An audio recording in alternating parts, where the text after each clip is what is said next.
I just focus today when the ball is outside. They have to feel us, guys. Technical team.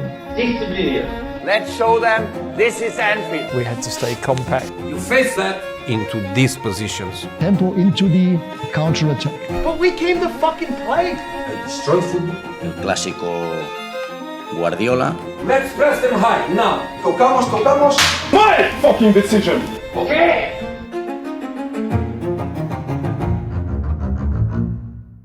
The roots of this beautiful game, which today boasts billions of followers, can be traced back to rugby. In the early 19th century, the United Kingdom was searching for a national sport. With games like cricket and rugby gaining traction at universities, sport became a way to discipline the body and shape young men into gentlemen. And yes, much like art in that era, sport was considered a pastime not of the masses, but of the elite. In 1843, the prestigious Eton College published a set of rules that set it apart from rugby, limiting the use of hands, defining a referee, and establishing that games would be played with 11 players on each side.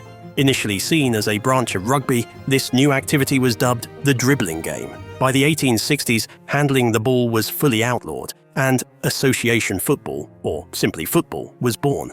Even though football began as a sport for gentlemen, it spread across the United Kingdom like wildfire. Why? Because it was simple. You didn't need a private field. You didn't need expensive gear. All you needed was a ball, and maybe a dream. There's a brilliant Netflix miniseries that captures this very era. It's called The English Game. Without giving away too much, let's take a look at a few sequences from the show. These are the aristocrats, Eton-educated, authors of the game's first rulebook. Naturally, they dominated the game they created. And these are the working-class men, less athletic, physically weaker, but they played with joy. And somewhere in that clash between privilege and perseverance, you start to realize something. Maybe this is why we all find such joy in seeing the underdog triumph. Maybe, just maybe, it's written in the DNA of the game itself. Back then, football was a game of kick and rush, a chaotic chase where 22 players ran after the same ball, and the stronger, faster team usually came out on top. It was physical, brutal, a pure contest of force and endurance. But everything changed the day a man named James Walsh, a factory owner who managed a team made up of working-class players, travelled to Scotland for business. There, he stumbled upon a group of young men playing football, though it didn't look like any football he'd seen before. They weren't just kicking the ball and charging forward, they were passing it to one another, moving into space, avoiding contact and outsmarting their opponents. Among them was a man named Fergie Souter, one of the show's protagonists, and by his own definition, the man who pioneered what he called pass and move. In simpler terms, he invented the pass, the very foundation of how we understand football today. James Walsh brought Souter back to England, his very own primitive Guardiola, and what followed was a class war on the pitch, working-class men against the refined gentlemen of Eton. But this wasn't just a rivalry. It was the start of a tactical revolution, a shift that would take the sport from kick and rush to pass and move. Let's step away from the dramatization for a moment and look at the actual history. 2 years later, in 1880, our primitive Pep, Fergie Souter, signed for Blackburn Rovers. At the time, the Eton-educated elite had reached the FA Cup final 9 times in the previous 11 years. After Souter's arrival, they vanished. Blackburn won the FA Cup 4 years in a row, dominating not just the game, but history. The point is simple. One man discovered the pass, and football was never the same. Then came another man who invented zonal marking. Then came Catenaccio. Then tiki-taka. Then gegenpressing. The Americans call them game changers. Tactical breakthroughs so powerful, they don't just transform the game, they make sure it can never go back. And that's what this video is about. The greatest tactical game changers in football history. We'll be back in 5 seconds, just enough time to like the video or subscribe to the channel before we dive right in.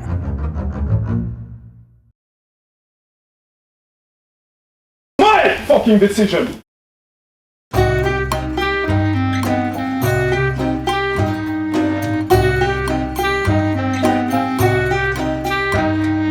The first official international football match in history. It was between England and Scotland, played on November 30th, 1872. England lined up in a 1-1-8 formation. Scotland, a 1-2-7. That's a total of 15 attacking players on the pitch. So how did it end? 0-0. As we mentioned earlier, football was born as a dribbling game, essentially a spin-off of rugby. That meant defence was an afterthought. 1 or 2 players staying back to kick away loose balls. That was enough. The rest, pure chaos. By the 1890s, the game had evolved. The pyramid was born, a 2-3-5 formation that, for the first time, introduced a sense of balance between attack and defence. It became the global standard, used by almost every team, big or small, and it dominated football for nearly 4 decades. Uruguay, they won Olympic gold in 1924 and 28, and the very first World Cup in 1930, all with the pyramid. But in that same year, a new tactical idea kicked the pyramid to the curb. Herbert Chapman, the legendary manager of Arsenal, introduced a symmetric 3-2-2-3 formation that looked like 2 letters on the pitch, WM. Under Chapman, Arsenal won the league 4 times between 1930 and 35. By the end of the decade, WM had swept across English football. It was hailed as the perfect tactic, and it stayed that way for the next 20 years, until it wasn't. November the 25th, 1953, England versus Hungary, a match remembered as the game of the century. Hungary's national team wasn't just good, they were revolutionary. They used scientific methods to test every new idea in football. They believed the WM was outdated, and they had the receipts to prove it. In the 1952 Helsinki Olympics, Hungary had scored 18 goals in 4 matches on their way to the gold medal. By the time they stepped onto Wembley's sacred grass, they were on a 24-match unbeaten run. England, as always, believed they were untouchable. Classic English arrogance. Hungary didn't reinvent football overnight. They just made a small adjustment to the classic 2-3-5 pyramid. But that subtle tweak broke the game wide open. They dropped their centre-forward deeper into midfield, a simple shift that completely dismantled England's man-marking system. The player in that role? Nandor Hidekuti. He found space between the lines over and over again, scoring 3 goals in the process. And when he dragged defenders out of position, Ferenc Puskás pounced. He added 2 goals of his own. But the English, they insisted the WM still worked. The only reason Hungary had stayed unbeaten for so long, they claimed, was that they hadn't played them yet. After all, England had invented the game. Their players were technically and physically superior, or so they believed. By full time, the scoreboard read 6-3. England humiliated on home soil. Gustav Sabers' tactical masterstroke would go down in history as one of football's earliest examples of the false 9. In fact, some journalists have even compared Jürgen Klopp's use of Firmino to Sabers' deployment of Hidekuti. The loss sent shockwaves through English football. For the first time, English coaches began looking beyond their borders for tactical and training inspiration. Until then, the Football Association had banned English clubs from participating in European tournaments. They believed that football on the island was superior to anything played on the continent. But Manchester United's Matt Busby thought differently. He recognised the need to compete against Europe's best to push English football forward, and against fierce opposition from the FA, he made sure United played in the European Cup. Still reeling from the humiliation, England requested a rematch just 1 year later, May 23, 1954. Same coach, same WM formation. Final score, 7-1 to Hungary. And with that in front of the entire world, it became painfully clear the inventors of the game were no longer its masters.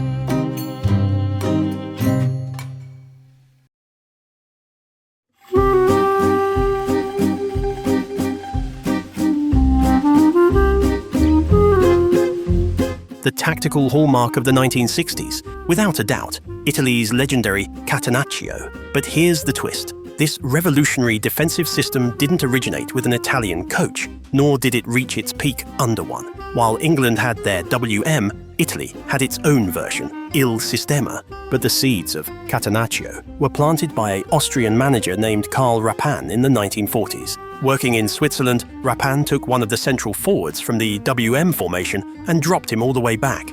This deep-lying defender, positioned just in front of the goalkeeper, was called le verrou in French, meaning the bolt, a human lock securing the defense. But it wasn't until 2 decades later that the true Catenaccio, Italian for padlock, was born. The man who forged it? Helenio Herrera, a Spanish coach who had previously led attacking sides like Atletico Madrid and Barcelona.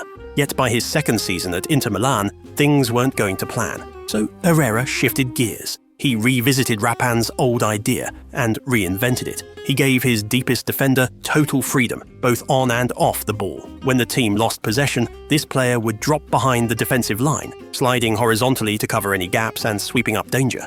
When Inter regained possession, he'd step into midfield, acting as a deep-lying playmaker. This tactical liberty birthed a new role, the libero, from the Latin word for free. A new position was born, a player untethered to a specific zone, free to anticipate, cover, and initiate play. But Catenaccio was more than just the libero. Catenaccio wasn't just a tactic, it was a philosophy, a highly organized defensive system built around stopping attacks and denying goal-scoring chances. And whether we realize it or not, every modern defensive idea owes something to it. From Diego Simeone's deep, narrow block to Gasperini's compact back three, Catenaccio is their tactical ancestor. Today, modern defending revolves around overloading the area around the ball. The roots of that, Helenio Herrera's Inter. Despite starting with a wide backline on paper, Inter never actually defended wide.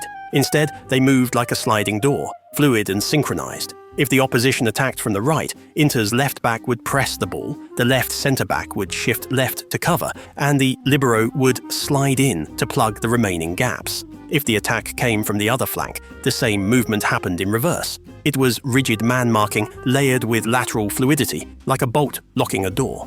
Many sources say Catenaccio means padlock, but that's a misconception. The word actually means sliding bolt, the kind you'd find on an old-school bathroom door. And that metaphor couldn't be more fitting. Just like that bolt, the defensive line slid left and right to seal every possible opening. Herrera's system didn't just reshape tactics, it redefined what kind of players football required. To play Catenaccio, you needed intelligence, positional awareness, tactical discipline. Players had to anticipate threats and move with precision. And because Inter defended so deep, winning the ball often meant having 70 or 80 meters of space to cover before reaching the opposition goal. That demanded incredible stamina and explosive physicality. For the first time, physical and mental attributes mattered just as much as technical skill. Take Giacinto Facchetti, for example. He originally played as a centre-forward, but standing at 6'3" with elite athleticism, Herrera converted him into a left-back. Under his guidance, Facchetti became one of the team's top scorers season after season, a fullback who could cover the entire flank like a machine. With Herrera's Catenaccio, Inter Milan won 3 Serie A titles and lifted the European Cup twice. A new era had begun.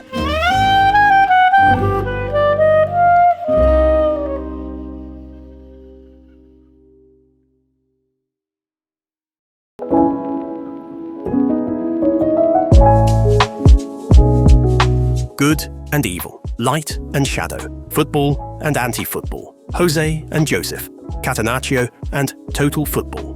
The ancient Chinese philosophy of yin and yang teaches us every polarity has its opposite. Opposites depend on each other and eventually transform into one another. And every side contains a trace of its counterpart. Yes, Catenaccio was born as a deeply defensive philosophy, but within it, there was always an undercurrent of counter-attacking brilliance. Helenio Herrera's Inter scored 636 goals in just 300 games. Yet, according to Herrera himself, what came after him was a distortion, coaches copying only the easiest parts. Just like many, post-2010 blindly mimicked tiki-taka's obsession with possession, forgetting the purpose behind it. By the mid-60s, the game had changed. Gone were the days of 7 or 8 attacking players. Football had grown more cautious than ever, and perhaps we had reached that point where the black and white of tactics began to blur. Because this game, at its core, is an antithesis engine. Every idea, every formation, is born out of resistance to the last. Just like history itself, football tactics follow a chain of cause and effect. Catenaccio was a collective revolution, the renaissance of football. And total football? That was the French Revolution. So what exactly was total football? A philosophy, a utopia, a radical fever dream conjured by Rinus Michels in the early 70s. 10 outfield players arranged symmetrically in a 1-3-3-3 shape. But here's the madness. Anyone, except the goalkeeper, could swap places with anyone. The only rule? Maintain the structure, never lose the grid. It was collective pressing, collective defending, collective attacking. Where defense ended, attack began. Where attack ended, defense began. It was, in every sense, a transition game, not built on specialists, but on players who could do it all. A tactical hallucination that, even 40 years after its invention, still inspires. total football lives somewhere between chaos and genius, like a man riding a unicycle, juggling fire. Between 1965 and 70, Rinus Michels turned Ajax into a dynasty. In just 5 years, he led them to 4 Dutch league titles, reached the European Cup final in 1969, and lifted the trophy in 71. Then came the national call. For the 1974 World Cup, Michels took charge of the Netherlands. His team reached the final, conceding just 1 goal along the way. But in that last match, they met their mirror image, Helmut Schön's West Germany. Led by Franz Beckenbauer and Gerd Müller, the Germans won 2-1. While total football was earning trophies and admiration, one man stood at the heart of it all, Johan Cruyff, Michels' on-field general. In 1973, Cruyff joined his mentor at Barcelona, and together they won La Liga in their very first season. But Cruyff's impact didn't stop on the pitch. First as a player, then as a coach, eventually as a symbolic figure. He planted the seeds of total football into Barcelona's very DNA. And those seeds, they were watered by his protégé Frank Rijkaard. They grew under Pep Guardiola, and the fruit they bore, tiki-taka. It was true, tiki-taka emerged from the offensive soul of total football, but defensively, it inspired someone else entirely. A 7-year-old German watching that final, captivated by what he saw. Years later, that boy would grow up, obsess over that methodology, refine it, perfect it, and 4 decades later, he'd deliver it to the world with breakneck intensity. His name, Jürgen Klopp. His creation, gegenpressing. Once again, the poles had flipped. Yin had become yang. Total football wasn't just a playing style, it was a belief system, and no one summed that up better than Mr. Michels himself. Football is business, and business is business. In this first episode, we've travelled from the birth of the pass to the rise of the pyramid, from the WM to Hungary's false 9, from Catenaccio's sliding bolts to the dreamscape of total football. We've arrived at the midpoint of the 1970s, and we'll take a short pause here to let it all sink in. In part 2, we'll talk about the rise of the libero, England's tactical rebirth, and the man who laid the foundation for modern football, Arrigo Sacchi. We'll dissect Jose's diamond, Pep's alien 4-3-3, Germany's tactical revolution, and the birth of the 4-2-3-1. Let us know your thoughts in the comments. Don't forget to subscribe if you haven't already, and drop a like if you enjoyed the ride. Until next time, take care of yourself, and take care of the game.